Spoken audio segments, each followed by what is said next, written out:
Hello, listeners. Welcome to our YouTube channel Ride Talks, where every ride has something to learn.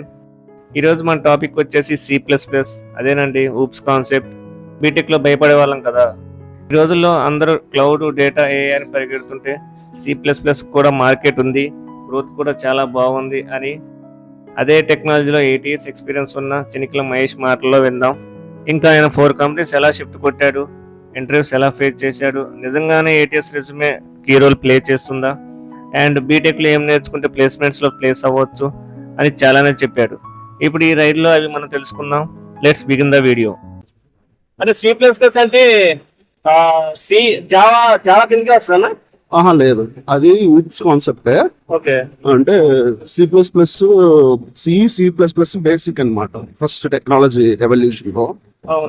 అంటే దానికి ముందు కూడా ఉన్నాయి.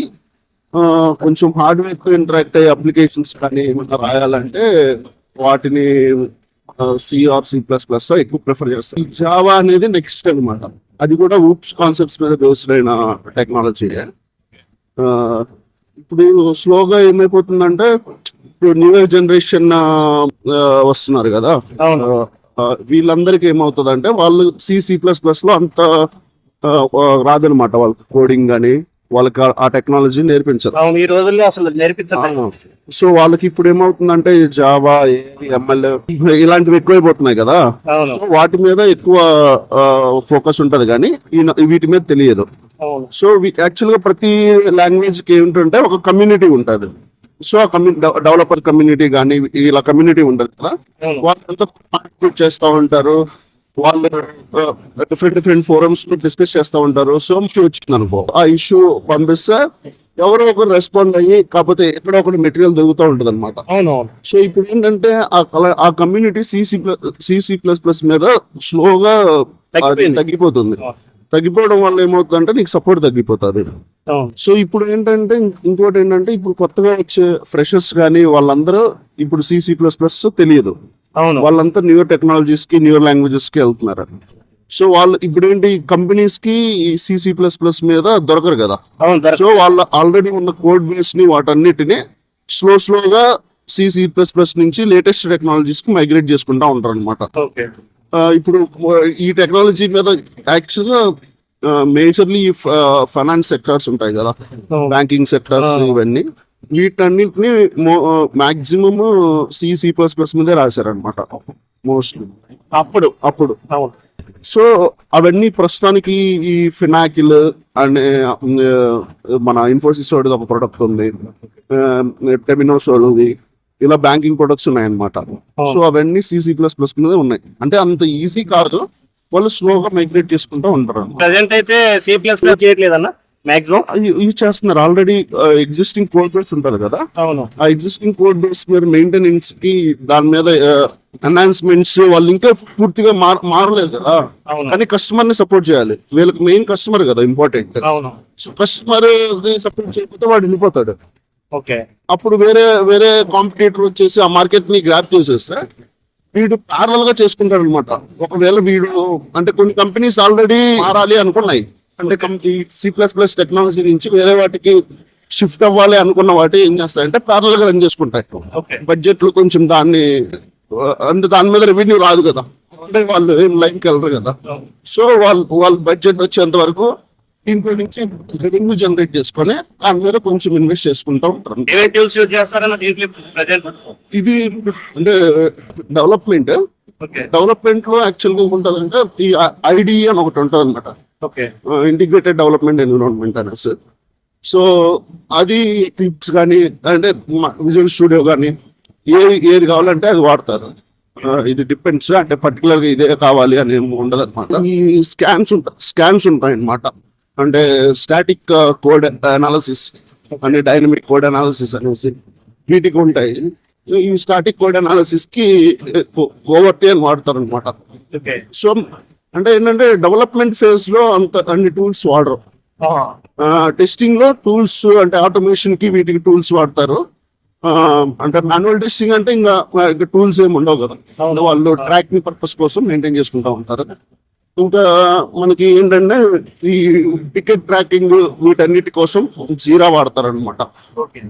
జీరా, trip, ఎడిగో ఇలాంటివి వాడుతూ ఉంటారు. ట్రైనింగ్ ఇచ్చే వాళ్ళు లేరు కదా C++ మీద. ఇంకా ఉన్నారు, ఇంకా అంటే ఇప్పుడు అందరూ మారిపోయారు అనమాట. అంటే లేటెస్ట్ టెక్నాలజీస్ మీద ఇస్తున్నారు. ఇంకా కొన్ని కంపెనీస్ కొన్ని కోచింగ్ సెంటర్స్ ఉన్నాయి, ఓకే, అంటే చాలా తక్కువ. ఆన్లైన్ ప్లాట్ఫామ్స్ ఏ రిఫర్ చేస్తారు మీరు అంటే నేర్చుకోవడానికి? యాక్చువల్గా మేము మెటీరియల్ రెడీ చేసుకున్నాం అనమాట. అంటే కెరీర్ స్టార్టింగ్ లో ఇప్పుడు ప్రిఫర్ చేస్తూ ఉంటాము. అంటే పర్టికులర్ గా ఇది రిఫరెన్స్ అని ఫాలో అవ్వట్లేదు. అంటే వచ్చినప్పుడు ఒకవేళ ఒకటి వస్తాయి కదా, చాలా వస్తాయి కదా, ఒక్కొక్కటి అంటే ఒకటి బాగా నచ్చిందంటే దాన్ని బట్టి వెళ్ళిపోతుంది. ప్రజెంట్ బయట సిచ్యువేషన్ ఎలా ఉందన్న ఫ్రెషర్స్ కి అయితే C++ మీద? C++ మీద మార్కెట్ ఉంది, ఇంకా ఉంది. ఇంకా ఉంది మార్కెట్. ఇప్పుడు ఇంకా బాగుంది. అంటే నీవు కొత్త లేరు, ఆ ఉన్న డెవలపర్స్ నే ఇప్పుడు కొత్త వాళ్ళు ఎవరు C++ టెక్నాలజీలోకి రారు.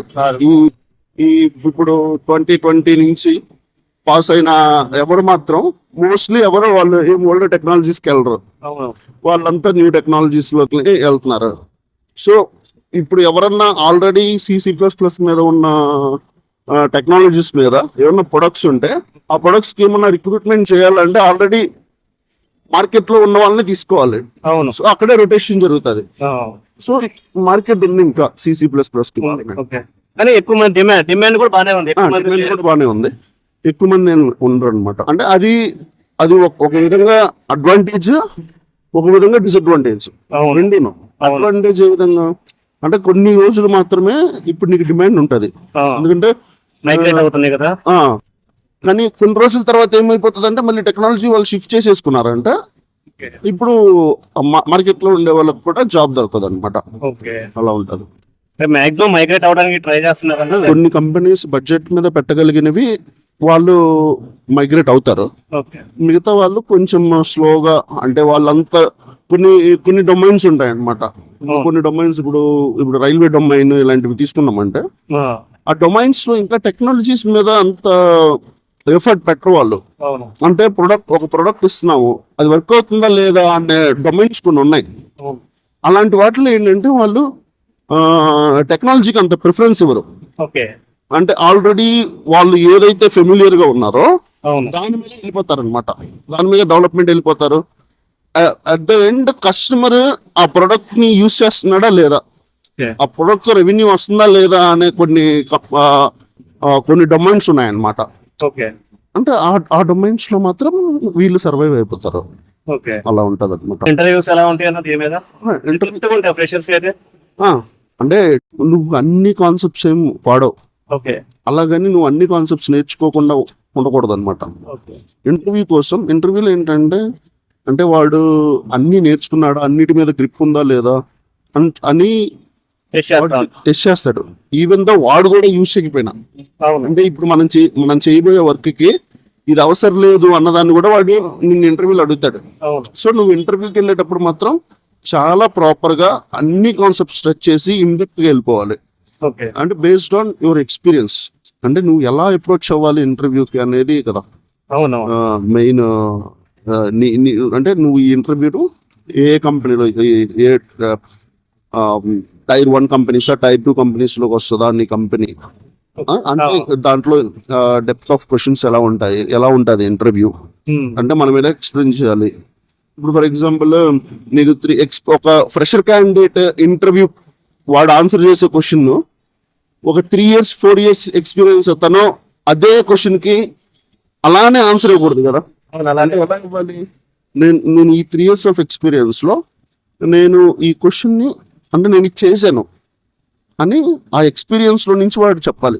నేను ఇది చేశాను, నేను ఇలా చేసినప్పుడు ఇది యూజ్ చేసినప్పుడు ఈ ప్రాబ్లం వచ్చింది, లేకపోతే నేను ఇలా హ్యాండిల్ చేశాను అనేసి తన ఎక్స్పీరియన్స్ లో నుంచి చెప్తే అదేంటంటే ఆ ఇంటర్వ్యూకి ఎదురుండేవాడికి ఏమవుతుందంటే ఓకే వీడు యూజ్ చేశాడు, మన ఎక్స్పీరియన్స్ లో నేను చెప్తున్నాం కదా, దాని గురించి నాకు తెలుసు అని కాకుండా నేను యూజ్ చేశాను అని చెప్తున్నాను. నేను ఇప్పుడు దర్ ఇస్ అ డిఫరెన్స్ కదా. అప్పుడు వాడు ఏమంటాడంటే మనం చెప్పే ఆన్సర్ తో సాటిస్ఫై అవడంతో పాటు ఇది యూజ్ చేసాడు అనే కాన్ఫిడెన్స్ కూడా ఉంటది. అలా ఉంటది అనమాట. సో మనం ఇంటర్వ్యూలో ఆన్సర్ ఇచ్చేటప్పుడు ఎప్పుడు మన ఎక్స్పీరియన్స్ లో తీసుకొస్తే అది కొంచెం బాగా అడ్వాంటేజ్ అవుతుంది అనమాట. ఇప్పుడు మీరు 8+ ఉందన్న మీకు ఎక్స్పీరియన్స్? అవును, నాది ఇది 4th company. 4th company. Okay. 3 years ఒకసారి, 2 years ఒకసారి, 1 year ఒకసారి చేంజ్. అంటే చేంజ్ అవుతా ఉంటే ఇంటర్వ్యూ డెప్త్ అనేది పెరుగుతూనే ఉంది కదా? నీ ఎక్స్పీరియన్స్ ని బట్టి డెప్త్ పెరుగుతుంది. మెయిన్ నువ్వు ఏదైతే కంపెనీకి వెళ్తున్నావో వాడి రిక్వైర్మెంట్ మెయిన్. ఇంటర్వ్యూని ఏది డ్రైవ్ చేస్తుంది అంటే వాడి రిక్వైర్మెంట్ డ్రైవ్ చేస్తాడు. వాడికి ఎలాంటి డెవలపర్ కావాలి, వాడు దేని మీద మెయిన్ ఫోకస్, వాడి ప్రొడక్ట్స్ మెయిన్ దేని మీద ఫోకస్ అనేది డిపెండ్ అవుతుంది. ఫర్ ఎగ్జాంపుల్ ఎలా ఉంటది అంటే నీకు C++ మొత్తం తెలుసు, కానీ కొన్ని కంపెనీస్ ఉంటాయి ప్రోటోకాల్స్ అని కాన్సెప్ట్ ఉంటుంది అన్నమాట. అంటే వాడికి C++ కావాలి, కానీ వాడు ఏంటంటే ప్రోటోకాల్స్ మీద వర్క్ చేస్తాడు. సో C++ లో ప్రోటోకాల్స్ మీద వర్క్ చేసినోడు కావాలి వాడికి. సో అలా స్పెసిఫిక్ గా కొన్ని ఇంటర్వ్యూస్ ఉంటాయి అన్నమాట. సో అలాంటప్పుడు ఏంటంటే నువ్వు ఈవెన్ దో నువ్వు C++ లో తోపైనా కానీ నువ్వు ఇంటర్వ్యూలో వాడు అసలు నేను ఫస్ట్ ఆఫ్ ఆల్ నిన్ను ఆ రెజ్యూమే అప్పుడే స్క్రీనింగ్ చేసేస్తాడు అనమాట. అంటే దాన్ని సెలెక్ట్ చేయడు, వాడు స్పెసిఫిక్ వర్డ్స్ ని సెర్చ్ చేస్తాడు కదా రెజ్యూమేలో, అది లేకపోతే వాడు ఇంటర్వ్యూకి పిలవడు అనమాట. విన్నారు కదండి C++ ఇంపార్టెన్స్, ATS రెజ్యూమే గురించి అండ్ కాలేజ్ ప్లేస్మెంట్స్ గురించి నెక్స్ట్ వీడియోలో తెలుసుకుందాం. ఈ రైడ్లో మీరు కొంచెమైనా నేర్చుకున్నారు అనిపిస్తే లైక్ చేయండి అండ్ మీ ఫ్రెండ్స్కి షేర్ చేయండి. ఇలాంటి రియల్ టాక్స్ కోసం రైట్ టాక్స్ని సపోర్ట్ చేయండి. Please subscribe. Thank you for watching.